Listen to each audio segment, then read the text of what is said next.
السلام عليكم لكل من كيشاهد القناة ديالي. مرحبا بكم في فيديو جديد. اليوم غنشارك معكم هاد الكيكة اللي كتجي هشيشة، كتجي طالعة بمكونات اللي هي اقتصادية، زايد واحد المكون اللي بزاف منا يكونوا ما كيعرفوش. ما تنسايش الا كنتي اول مرة كتشوفي القناة ديالي ضغطي على زر الاشتراك وخليك تكملي معايا الوصفة حتى الاخر، ما تفلتي حتى لقطة. هنايا غادي نبداو بالمقادير باش بلا ما نطول عليكم. كاسه البنات ديال العنبه مع مرش ديال الزيت، نفس العبار عاود غنديروه في الحليب.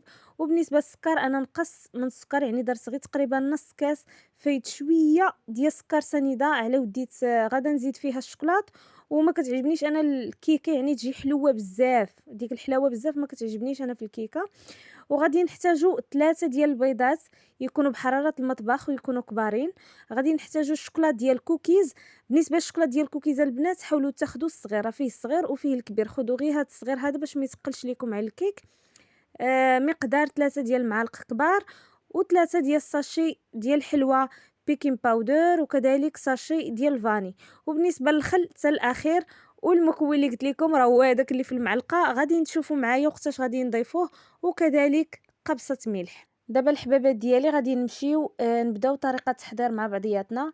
غادي نديرو 3 ديال البيضات. بالنسبه للبيضه البنات كيف ما قلت لكم ضروري كيخصو يكون بحراره المطبخ، ولو يكون عندك بارد يعني حطيه في الماء سخون تتخرج منه ديك البروده، عاد بداي تخدمي به. غادي نزيدو عليها البنات سنيده، غادا نطربهم مزيان. غنطربهم انا غير بالطراب اليدوي، تقدروا تستعملوا الطراب الكهربائي مونينكس عجانه، يعني اي حاجه بغات تخلطي فيها الكيك ديالك ماشي مشكل. هنايا البنات كيف ما كتشوفوا انايا دقيت، المهم دقيت السكر دقيتو غير في المهراز بحكم سنيده ما متواجداش عندي حاليا. ولكن غادا نبقى نطرب فيه حتى يذوب السكر مع البيض ويبيض ليا الخليط شويه. عاد غادا نزيد واحد الساشي ديال الفاني، وغادا نطرب مزيان وانا كنضيف في المكونات. فمن بين الاسرار عاوتاني البنات باش تنجح لكم الكيكه ديالكم هو انكم كيخصكم تطربوها مزيان، يعني تطلعوا البيض مع السكر مزيان عاد باش تبداو تضيفوا المكونات الاخرى. هنايا البنات غادا نزيد الزيت وغادا نزيد نطربها عاوتاني. هنايا الغزاله ديالي من مور ما غادا نطرب مزيان الزيت مع البيض مع سنيده، غادا نزيد الحليب وغنزيد نطربهم. حتى بالنسبه للحليب ما تجبدوش من الثلاجه نيشان وديروه في الكيك ديالكم.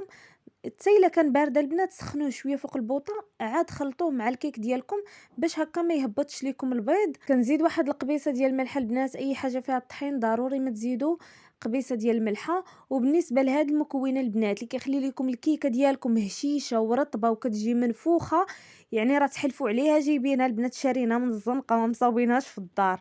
كتمشيو عند مالي الحلوى البنات كتقولي لي عطيني محسن الكيك، راه عنده واحد السميه البنات بالفرنسي، يعني سنحطها لكم هكايا في صندوق الوصف ولا في التعاليق، خصني غير نتفكرها.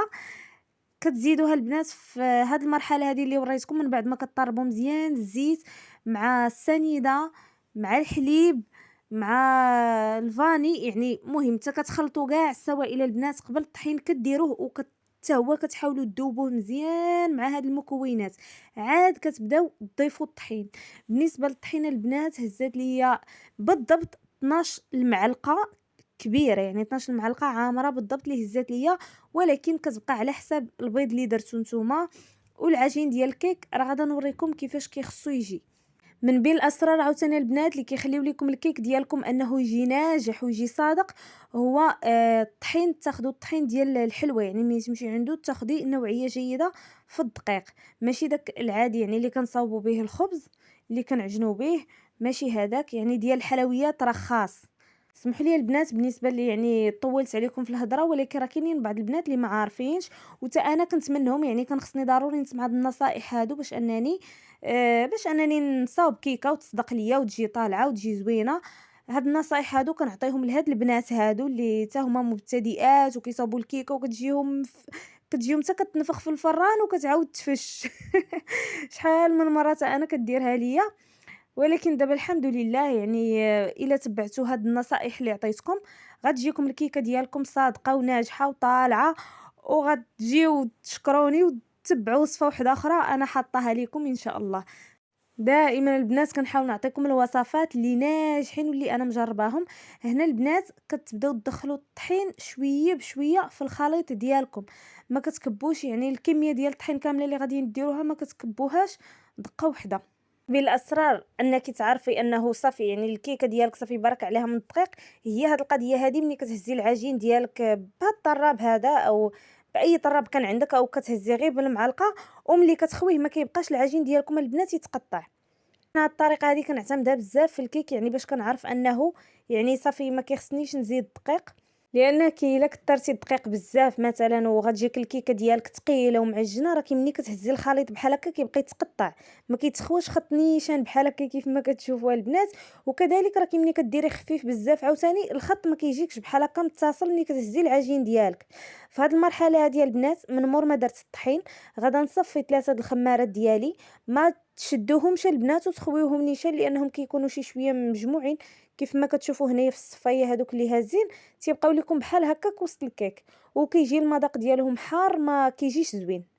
فضروري تيخصكم انكم تصفيو الخمارات ديالكم وتبداو تدخلوها مع الخليط شويه بشويه البنات، ما تزربوش يعني في هذه المراحل الاخيره ما تبقوش تزربوا باش البيض ما يرجعش يهبط ليكم.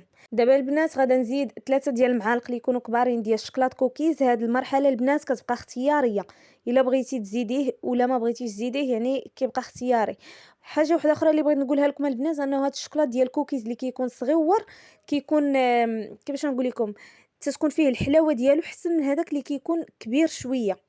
راه ملي كتدخلوا عند مالي الحلوى راه كتلقاو عنده الشكلاط ديال الكوكيز صغيور، واحد اخر كبر منه شويه. حاولوا تبقاو تاخذوا هذا الصغير ديروه في الكوكيز ديروه في الكيكه، يعني لكم الاختيار.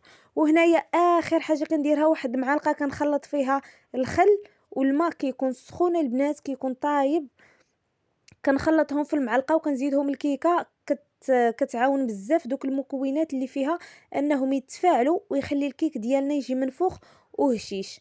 هنايا من مور ما سالينا الكيك ديالنا غادي ندوزو نصاوبوا المول، غادي ندهنوه مزيان البنات بالزبده، دهنوا الجوانب مزيان بالزبده، عاد ديروا فيه الدقيق باش الكيكه ديالكم ما تلصقش ليكم. حتى البنات الا كان عندكم المول يعني كيلصق ديروا ليه البابي ديال الزبده، ديروه ليه لداخل وكبوا فيه الخليط. هنايا كيف ما كتشوفوا البنات اخر مرحله اللي غادا نديرها قبل ما ندخلها للفران هي هذه. كيف ما كتشوفوا ملي تكبوا الكيك ديالكم في المول هزوا شي شويه يعني ديك الزلافه ولا داك لوبول اللي كيكون فيه الخليط. غادي نسخنوا الفران البنات، ماشي يكون سخون بزاف يعني غير بواحد 2 دقائق هكا قبل تكوني شاعله الفران.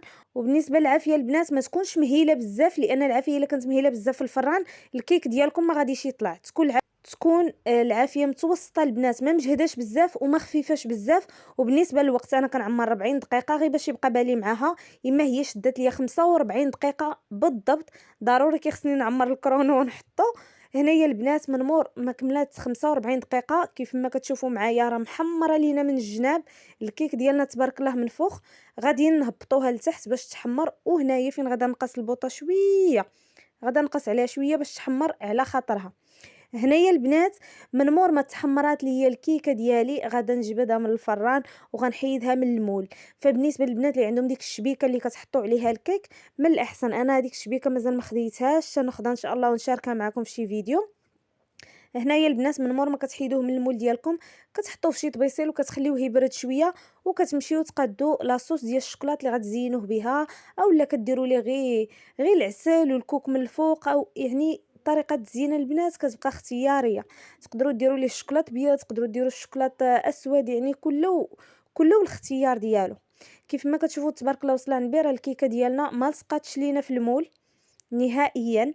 يعني المول كيخصو يتدهن مزيان بالزبده، تيخصو كذلك الدقيق باش الكيكه ديالكم ما تلصقش وتجي في المنظر ديالها ما زويناش.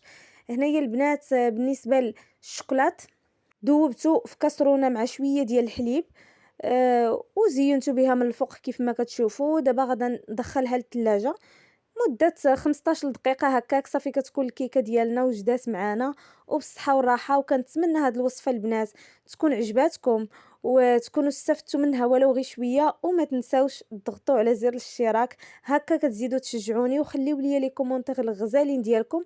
والبنات اللي غيكونوا خداو هاد الوصفه هادي وجربوها، كنتمنى تردوا علينا في التعاليق. وبسلام عليكم، حتى الفيديو جديد ان شاء الله.